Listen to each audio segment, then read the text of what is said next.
Season 3, qualifier 3 of my tournaments has just finished, and I'm not gonna lie, it was nothing short of insane. I want to talk about who won, what's going on with the leaderboard, what's going on with the stats, my predictions for Q4, which will be our halfway point, and there's just a lot to talk about, so let's get straight into it. First off, I wanted to shout out the winners of Q3. Lobby 1 was Odoof, Plenty, and Yoshi coming out and getting a back-to-back win. Yes, a back-to-back. They won Q2 and Q3, knowing that this is the only 2 tournaments they've played. So they are now on a 100% win rate.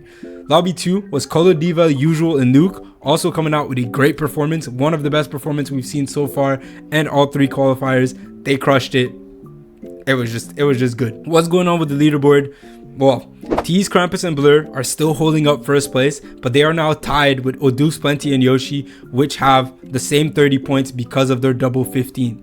We have Cyclone, Cocky, Pure still in 3rd place. Static, Stonka, MTQ have gone up. They are now on 17 points and they are 4th. The advantage they have, I'm not gonna lie, I feel like they've been struggling a little bit to actually pop out and get a top 3, but they have been playing consistently and have been getting top 5 consistently, which does get them points. And since they're sticking together, it also helps out. There's a lot of teams that aren't sticking together, and the one right behind them, Lewis's team, also not sticking together. We did not see Lewis, You Will Not Die, and Wavy. We've seen them, but in different teams. What's going on here is that they are stretching their points. Because you cannot get individual points and points are given out to team this season, it is making a difference and it's starting to show. In the future qualifiers, I know it's going to start to show even more. You guys can see the entire leaderboard here. Things I want to mention: Jukon and Solars coming in 2nd here. They're holding down 10th now. I think this team has a lot of potential from what I've seen so far. There's also Luminex, Tuzzy, Flame still doing their thing. Q3 was not their run, but with the good run on Q2, I believe in them to actually come back with a strong Q4 and potentially have a enter even the top 3, which kind of is looking quite possible at this point. Apart from that, I wanted to mention just top 18 currently being 6 points. We're only at Q3, so I didn't even expect the points to go up this fast, but I think it might end up to a point where you need at least 20 points to actually be qualified with the way things are going right now. After the leaderboards, I want to get straight into the stats, what's going on with the stats, and I'm not going to lie, there's just a lot of things going on. So we have the top elim being Kugo.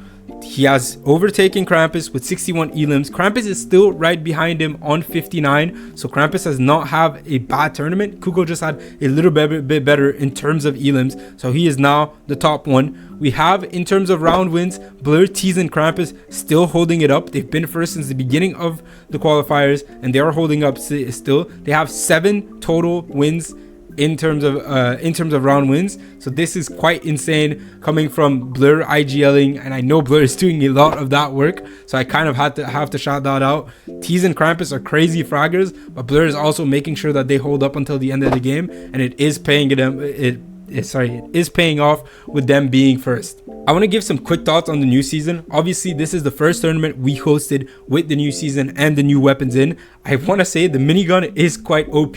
Now, as I'm recording this video, I seen that I think it got vaulted, so I don't think we'll be seeing the minigun anymore. But if we do, it's gonna be a problem. It is very, very good, especially in the hands of talented players. They can do a lot with that. So far in the qualifiers, we've seen just a few people use it, but it was a disaster. Whenever anyone was using it, it was crazy.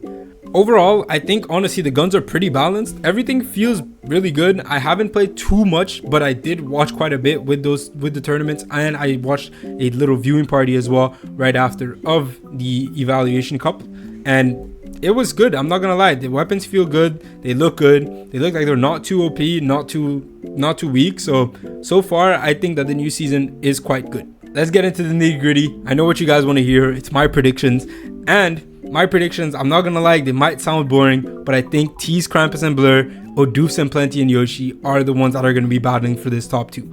Both of these teams are showing up, and they're also showing that they are a good trio. There is a lot of individual talent in the qualifiers, but as a trio, these 2 are looking like the best right now. A nice contender is obviously Cyclone, Cocky, and Pure.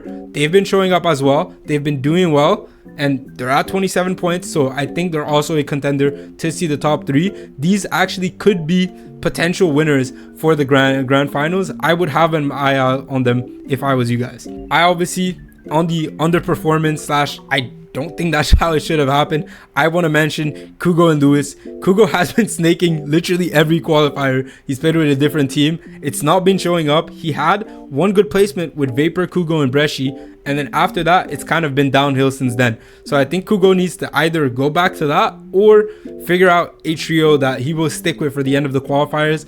If not, I think he actually can risk not qualifying at all.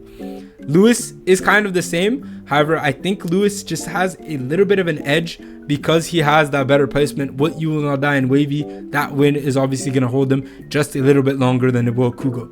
I also wanted to take some time to mention Colo Diva, Usual, and Lucky. I think are a team that will keep contending for that top 5 to top 10 spot. I think they're a team that can actually do good and potentially end up earning and the finals.